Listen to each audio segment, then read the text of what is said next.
Assalamualaikum guys, salam sejahtera. Kami daripada DPM 4C and welcome to our CSR Challenge.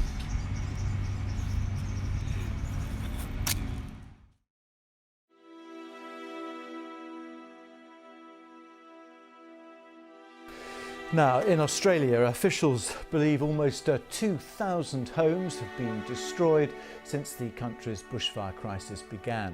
6 million hectares of land across Australia charred and burnt, and the story of the wildlife is truly tragic. I mean, there are real fears that it's going to take years, perhaps decades. Now, the world's oceans are under threat due to pollution, much of it in the form of plastic waste. A warming climate, say scientists, over 66 million gallons of ice at risk of collapse. That's about 100 frozen Olympic swimming pools. The elephant in the room, of course, is climate change. Today is a day for commemoration, not politics. The leader of the opposition mentioned that this is not normal. I fear this is actually the new normal.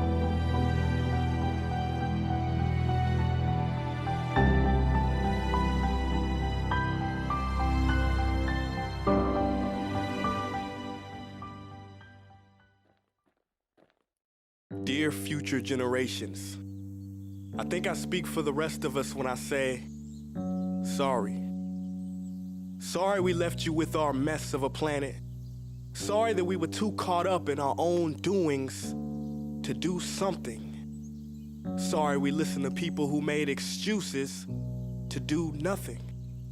I hope you forgive us. We just didn't realize how special the earth was. Like a marriage gone wrong, we didn't know what we had until it was gone.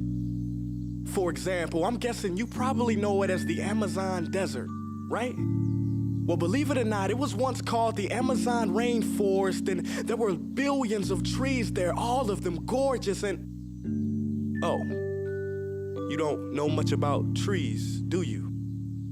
Well, let me tell you, trees are amazing. I mean, we literally breathe the air they are creating. They clean up our pollution, our carbon. They store and purify water, give us medicine that cures our diseases, food that feeds us, which is why I'm so sorry to tell you that we burn them down. Cut them down with brutal machines, horrific, at a rate of 40 football fields every minute. That's 50% of all the trees in the world gone in the last 100 years. Why? For this. And that wouldn't make me so sad if it weren't so many pictures of leaves on it. You know, when I was a child, I read how the Native Americans had such consideration for the planet that they felt responsible for how they left the land for the next 7 generations.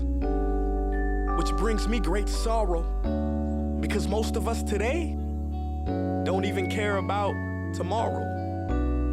So I'm sorry. I'm sorry that we put profit above people, greed above need, the rule of gold above the golden rule. I'm sorry we use nature as a credit card with no spending limit, overdrafting animals to extinction, stealing your chance to ever see their uniqueness or become friends with them. Sorry we poison the ocean so much that you can't even swim in them.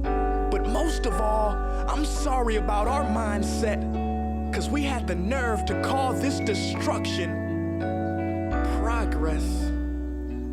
Every week we're seeing new and undeniable climate events, evidence that accelerated climate change is here right now. Our oceans are acidifying, with methane plumes rising up from the ocean floor.